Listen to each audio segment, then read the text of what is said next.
Right now, inside your body, there is a metabolic state you have almost certainly not experienced in years. Not because you are sick, not because you are aging badly, but because of something as simple as when you last ate. Most adults in the developed world eat across a 14 to 16-hour window every single day, 7 days a week, for decades. And in doing so, they never fully deplete their liver glycogen. They never fully lower their insulin. They never trigger the cascade of repair and fat burning that the human body was specifically designed to enter during prolonged fasts. Delaying your first meal until 2 in the afternoon from an 8 p.m. dinner creates an 18-hour fasting window. That window pushes you into biological territory the average modern person has not visited since they were a teenager. This is not extreme fasting. This is not a starvation experiment. This is closer to the default metabolic rhythm humans evolved with for most of our evolutionary history, before the food industry engineered a world where eating happens every 90 minutes from the moment you wake up to the moment you fall asleep. What I am going to walk you through in the next 20 minutes is exactly what happens inside your body, hour by hour, when you commit to eating your first meal at 2 p.m. And by the end, you will understand why so many people who make this single change describe it as the most significant metabolic shift they have ever experienced. Let me start at the beginning. Hours 0 through 4, the span from dinner at 8 p.m. to roughly midnight. When your last meal of the day enters your digestive system, blood glucose rises quickly, often within 20 minutes of your first bite.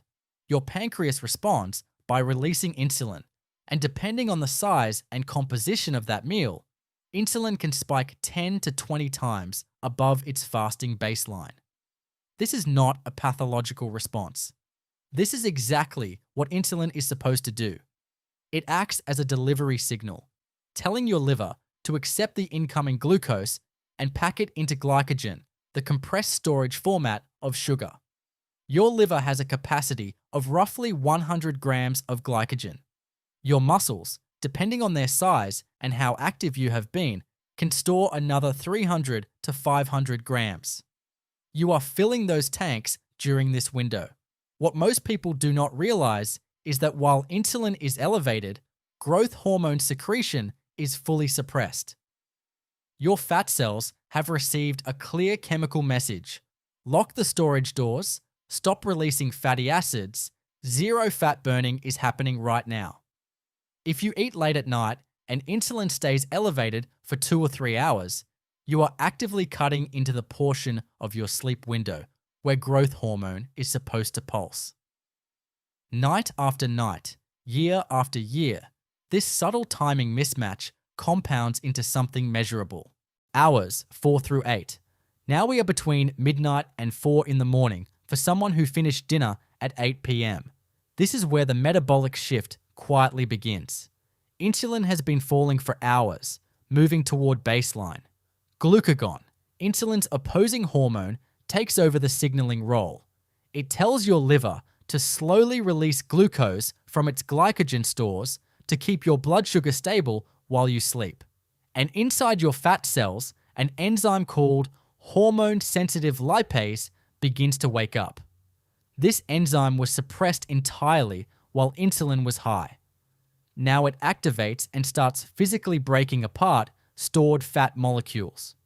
Fatty acids begin to trickle into your bloodstream, traveling to muscle tissue, to your heart, to organs that can burn them directly for energy. This is the earliest stage of real fat burning, and it is happening while you are completely unconscious. The people who never reach this stage because they snack before bed or wake up and immediately eat breakfast are missing the most effortless fat oxidation window of their entire day. Hours 8 through 12. By early morning, roughly 4 a.m. to 8 a.m., your liver glycogen stores are running dangerously low. The liver has been slowly drip-feeding glucose to your brain and nervous system all night, and the warehouse is beginning to empty. Something remarkable happens here. Your liver shifts gears. It starts pulling fatty acids out of your bloodstream and partially breaking them down into ketone bodies, specifically beta-hydroxybutyrate and acetoacetate. These molecules can cross the blood-brain barrier and serve as a direct fuel source for your neurons. Your brain, which has been running exclusively on glucose, is now beginning to accept a secondary fuel. This is what researchers call the metabolic switch. Sachin Panda's lab at the Salk Institute in San Diego has identified this switch as one of the most important and underappreciated aspects of human physiology. For most of human history, this switch flipped regularly because food was episodic. In the modern food environment, many people go years, sometimes decades, without ever flipping it. The hardware is still there. The biology still works. But when you never use it, the underlying machinery loses efficiency. Mitochondria, the cellular structures that actually burn fuel, become less flexible. They forget how to switch between glucose and fat smoothly. This is what people over 50 feel as energy crashes at 11 a.m., brain fog before lunch, and the inability to lose weight despite eating reasonable amounts. Hours 12 through 14. We are now between 8 and 10 in the morning. This is where the biology gets genuinely strange and where the research becomes deeply interesting. At around the 12-hour mark of fasting, a cellular process called autophagy upregulates significantly. Autophagy literally means self-eating in Greek, and it refers to your cells identifying damaged or dysfunctional components inside themselves and breaking them down for recycling. Misfolded proteins, worn-out mitochondria, cellular debris that would otherwise accumulate and cause dysfunction. The machinery tags this material and digests it into raw components that can be reused. Think of it as a cellular cleaning crew that only gets access to the building after everyone has left for the night. The cleaning crew cannot work while you are eating because a pathway called mTOR stays active whenever amino acids, glucose, or insulin are circulating. Only when all three drop together does mTOR quiet down and let autophagy accelerate. Yoshinori Osumi won the 2016 Nobel Prize in Physiology and Medicine for his work describing exactly these mechanisms. This is not fringe science. Research published in the journal Autophagy has documented measurable increases in autophagy markers in human blood around the 16-hour fasting mark. And animal studies have linked chronically suppressed autophagy to the accumulation of the protein plaques associated with neurodegenerative disease. I am not claiming fasting prevents Alzheimer's. The human clinical trials are not there yet, but the mechanism connecting poor cellular housekeeping to brain dysfunction is real, reproducible, and being studied by some of the most credible labs in the world. Hours 14 through 16. Now we are between 10 a.m. and noon. If you have been eating breakfast at 8 a.m. your entire adult life, this is the exact window where your body starts doing things you have probably never experienced. Growth hormone secretion surges. Studies published in the Journal of Clinical Endocrinology and Metabolism have documented growth hormone increases of up to 1,300% in men during extended fasts compared to fed baselines. A 16-hour fast produces a smaller but still substantial spike. Growth hormone in this context does two specific things that matter enormously. First, it drives fat oxidation. It actively tells adipose tissue to release stored energy. Second, and this addresses the most common concern people raise about fasting, it preserves lean muscle mass. The body does not waste its own muscle simply because the next meal is delayed. Evolution built a protection system specifically for this scenario, and that system is the growth hormone surge. Norepinephrine also rises during this window, producing sharpened mental clarity rather than the cognitive fog most people expect. Ketones provide neurons with a cleaner burning fuel per unit of oxygen than glucose.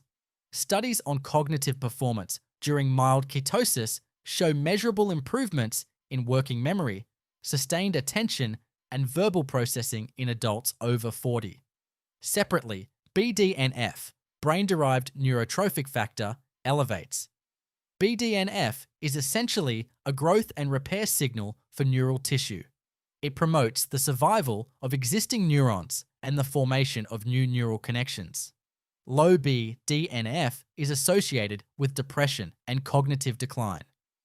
Mark Mattson's research at the National Institute on Aging specifically identified intermittent fasting as one of the most reliable dietary stimulators of BDNF. Hours 16 through 18. From noon until 2 p.m., you enter the deepest metabolic zone of the entire 24-hour cycle.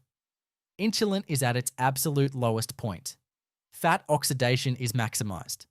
Autophagy has been running at accelerated rates for 4 to 6 hours straight. The migrating motor complex, a wave of electrical activity that sweeps through your small intestine every 90 minutes during fasting, has completed multiple full cycles, clearing bacteria, debris, and undigested material. This wave is suppressed every time you eat, which is why people who graze throughout the day often develop gut issues. Your mitochondria have spent hours training fuel flexibility, switching between glucose and ketones depending on what each tissue needs. This is the metabolic state that chronic daytime eaters simply never achieve. Now here is the detail almost no one mentions. Eating your first meal at 2 p.m. is not just about the length of the fast. It is about circadian timing. Every organ in your body runs on a 24-hour biological clock. Your insulin sensitivity is actually highest between noon and early afternoon. Research from the Weizmann Institute of Science in Israel found that the same meal eaten at 9 a.m. versus 9 p.m. produced glucose responses that differed by up to 50%. Your liver's metabolic efficiency peaks in early afternoon. Your pancreas secretes insulin more efficiently at noon than at 10 p.m. When you eat at 2 p.m. after an 18-hour fast, you are combining maximum insulin sensitivity with optimal circadian timing. Your body absorbs nutrients more efficiently and stores less as fat. Before we close, the mainstream betrayal. For your entire life, you have been told breakfast is the most important meal of the day. That message traces back to John Harvey Kellogg in the early 1900s and was amplified by cereal manufacturers for decades. In 2019, a systematic review published in the BMJ, the British Medical Journal, analysed 13 randomised controlled trials on breakfast consumption and found no consistent evidence that eating breakfast aids weight loss or metabolic health in adults. People who skipped breakfast often consumed fewer total calories without compensating later. The breakfast narrative for adults is an artifact of industry marketing. Not a conspiracy, just a very profitable one. What actually changes after 30 days of eating at 2 p.m. daily? A University of Alabama study on a 6-hour eating window showed fasting insulin dropped 3 times more than the control group. Body composition shifts measurably, lean mass preserved while fat mass decreases. Ghrelin, the hunger hormone, re-entrains within 10 to 14 days, and the morning hunger that feels unbearable in week 1 largely disappears. Mitochondrial flexibility improves. Late morning energy crashes fade. Inflammatory markers, blood pressure, and cholesterol patterns improve in line with Panda's cell metabolism research. And the brain fog before lunch that so many people accept as normal aging simply stops happening. If you are going to try this, start tomorrow. Comment 2 PM below if you are in, and subscribe for the follow-up on exactly what to eat when you break the fast to maximize everything we just covered.